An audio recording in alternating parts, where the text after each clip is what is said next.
warahmatullahi wabarakatuh. Perkenalkan, nama saya Nabila Tiara Nuraini dengan NPM 183127006500004 dari Program Studi Sistem Informasi 2018.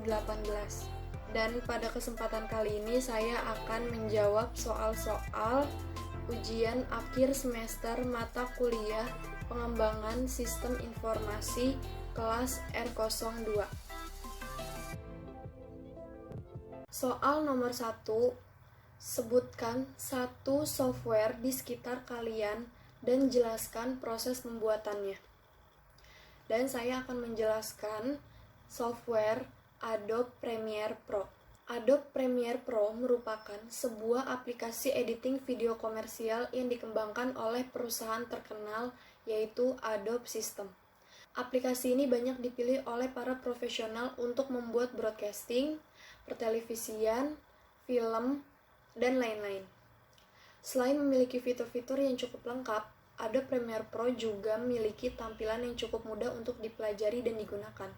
Beberapa fitur-fitur yang terdapat dalam aplikasi Premiere Pro antara lain yang pertama, capture video, trim, titler, import, dan export video. Selain itu, software Adobe Premiere Pro juga dilengkapi dengan video effect dan sound effect yang cukup lengkap. Lebih dari 45 efek video, 30 macam transisi, dan 12 efek audio yang ditawarkan oleh aplikasi Adobe Premiere Pro. Fitur-fitur yang terdapat di Adobe Premiere Pro yang pertama, Project, merupakan kolom yang berisikan video atau sound. Yang kedua, Sequence, merupakan kolom untuk melakukan penyuntingan. Yang ketiga, Program, merupakan real-time preview video yang sedang kita sunting. Dan yang keempat, Search, yang berisikan info mengenai video atau sound yang kita sedang gunakan. Selanjutnya, langkah-langkah dalam menggunakan Adobe Premiere. Langkah pertama, buka software dan atur project. Untuk memulai penyuntingan video, kita terlebih dahulu harus menentukan output dan jenis video apa yang ingin dihasilkan. Setelah membuka software Adobe Premiere, klik Create New Project. Selanjutnya, pop-up jendela baru muncul dan digunakan untuk memberi nama file dan memilih lokasi penyimpanan yang berisi jenis video yang akan kita hasilkan. Selanjutnya, langkah yang kedua, memindahkan file. Langkah ini perlu untuk memindahkan file video dan audio pada panel project dengan cara menggeser file dari komputer ke kolom tersebut. Setelah semua file ada di panel tersebut, kini kita bisa melakukan proses penyuntingan. Selanjutnya, langkah yang ketiga, proses penyuntingan. Untuk melakukan proses penyuntingan, geser file dari panel project ke panel sequence. File video yang diletakkan di panel tersebut akan mengandung dua format, yaitu video dan audio. Di bagian sequence, kita dapat memotong adegan demi adegan. Caranya dengan mengklik C di keyboard, lalu tekan Enter di keyboard pada adegan yang ingin dipotong. Hapus bagian yang tidak ingin digunakan. Selanjutnya, langkah keempat yaitu rendering. Jika video telah disunting dan menjadi cerita yang utuh, maka saatnya melakukan proses rendering. Berbeda dengan file edit foto yang hanya tinggal save as. Untuk menghasilkan video panjang, diperlukan proses penyatuan yang dikenal dengan istilah render. Proses ini memakan waktu cukup panjang tergantung dari durasi dan kualitas konten yang ingin dihasilkan. Untuk melakukan render, klik file yang terletak di pojok kiri atas. Selanjutnya, pilih export dan media. Pop-up jendela pengaturan akan muncul, dan kita akan diminta untuk mengatur format video, apakah MP4, AVI, atau 3GP, dan lain-lain. Jika ingin menghasilkan kualitas terbaik, centang pilihan Use Maximum Render Quality. Dan bila sudah yakin, klik export, maka proses rendering akan berjalan dan tunggu sampai 100%. Soal nomor 2. Berikan contoh real rencana implementasi sistem. Implementasi sistem atau system implementation merupakan tahap meletakkan sistem supaya siap dioperasikan. Dalam menjalankan kegiatan implementasi, perlu dilakukan beberapa hal, yaitu menerapkan rencana implementasi. Implementation plan merupakan kegiatan awal dari tahap implementasi sistem. Rencana implementasi dimaksudkan terutama untuk mengatur biaya dan waktu yang dibutuhkan. Melalui kegiatan implementasi dilakukan dengan dasar kegiatan yang telah direncanakan dalam rencana implementasi. Tindak lanjut implementasi dilakukan dengan pengetesan penerimaan sistem terhadap data yang sesungguhnya dalam jangka waktu tertentu yang dilakukan bersama-sama dengan user. Rencana implementasi meliputi perencanaan yang pertama, tugas-tugas yang harus dilakukan dalam proses implementasi. Kedua, estimasi batas waktu penyelesaian proses implementasi. Yang ketiga, estimasi biaya yang diperlukan untuk implementasi. Dan yang keempat, pihak-pihak yang bertanggung jawab atas masing-masing tugas implementasi. Dan pada contohnya, yaitu sebuah perusahaan yang bergerak pada bidang batubara, yaitu PT Internusa Tambang, melakukan pelatihan khusus kepada seluruh karyawan. Pelatihan tersebut meliputi penginput data ekspor-impor barang agar perusahaan tersebut dapat mengoptimalkan penggunaan komputerisasi. Pelatihan ini bertujuan agar setiap karyawan mampu bekerja dengan komputer sehingga tidak perlu mencatat data tersebut secara manual yang dapat menguras waktu dan tenaga. Maka dari itu diperlukanlah software ekspor impor barang yang meliputi penginputan, shorting, update, dan lain-lain. Hal-hal pokok yang harus disediakan sebelum implementasi. Yang pertama, persiapan tempat. Persiapan tempat terbagi menjadi dua.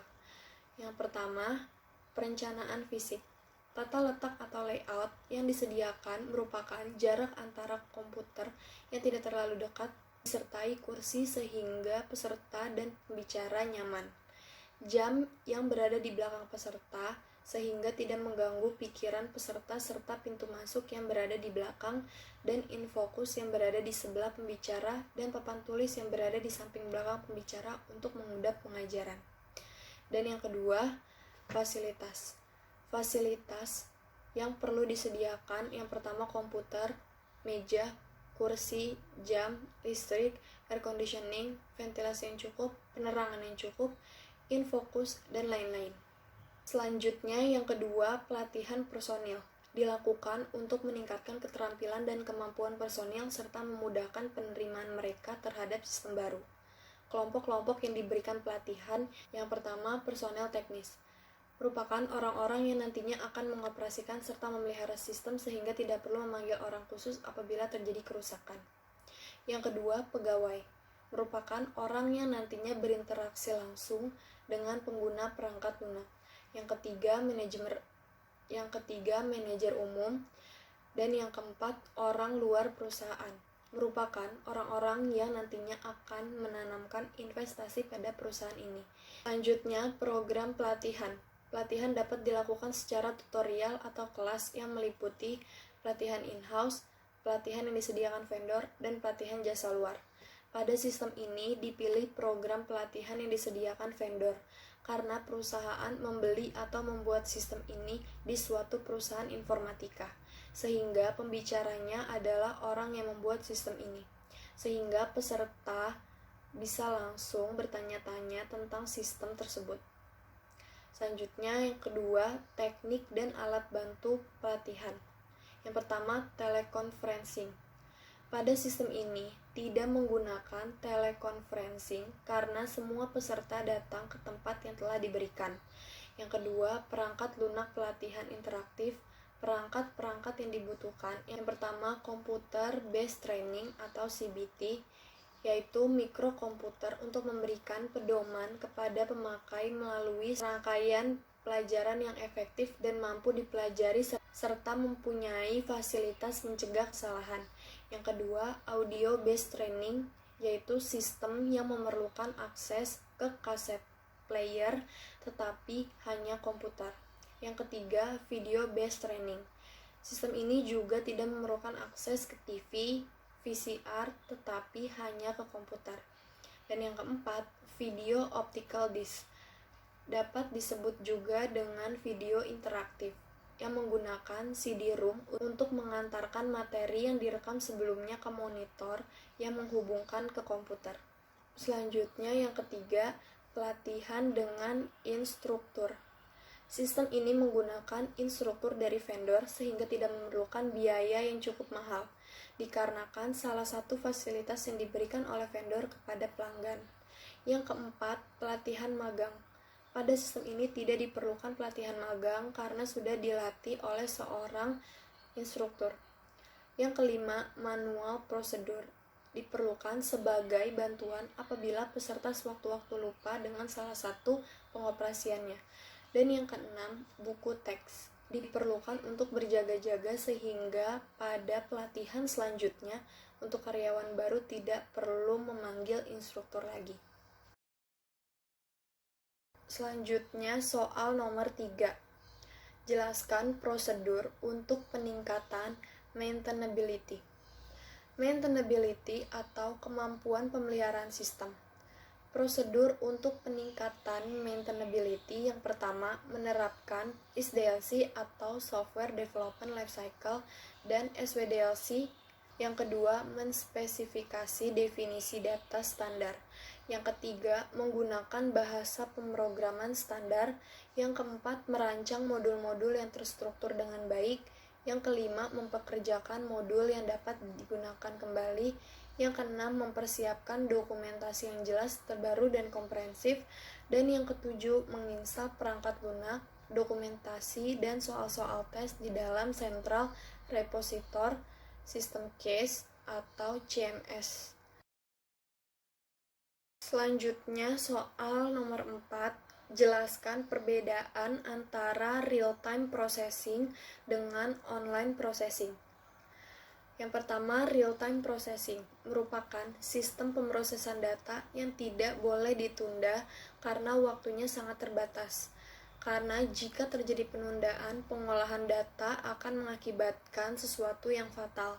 Contohnya, pengolahan data hasil pemantauan aktivitas gunung berapi, sistem pengendali rem mobil, sistem pengendali reaktor nuklir, dan peralatan medis.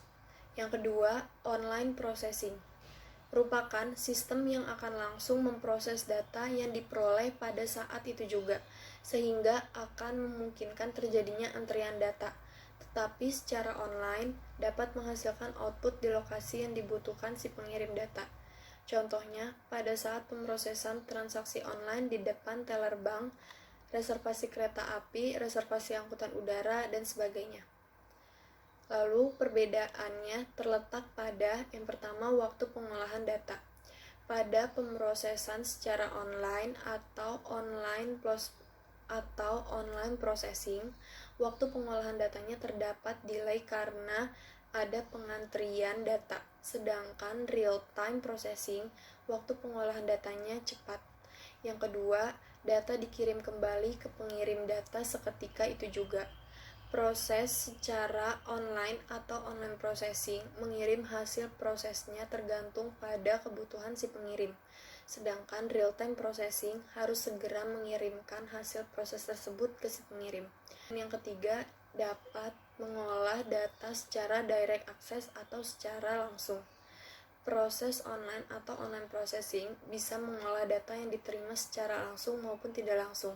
Sedangkan real-time processing hanya dapat mengolah data secara langsung.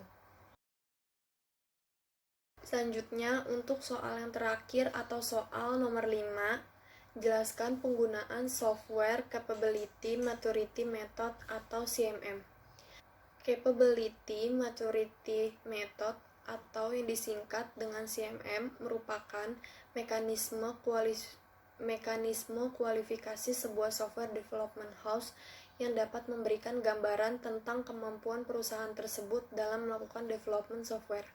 Dalam arti lain, Capability Maturity Method merupakan suatu model kematangan, kemampuan atau kapabilitas proses yang dapat membantu pendefinisian dan pemahaman proses-proses suatu organisasi. Kegunaan CMM yang pertama, untuk menilai tingkat kematangan sebuah organisasi pengembangan perangkat lunak. Yang kedua, untuk menyaring kontraktor yang akan menjadi pengembang perangkat lunak. Yang ketiga, untuk memberikan arah akan peningkatan organisasi bagi top manajemen di dalam sebuah organisasi pengembangan perangkat lunak. Dan yang keempat, sebagai alat bantu untuk menilai keunggulan kompetitif yang dimiliki sebuah perusahaan dibandingkan perusahaan pesaingnya.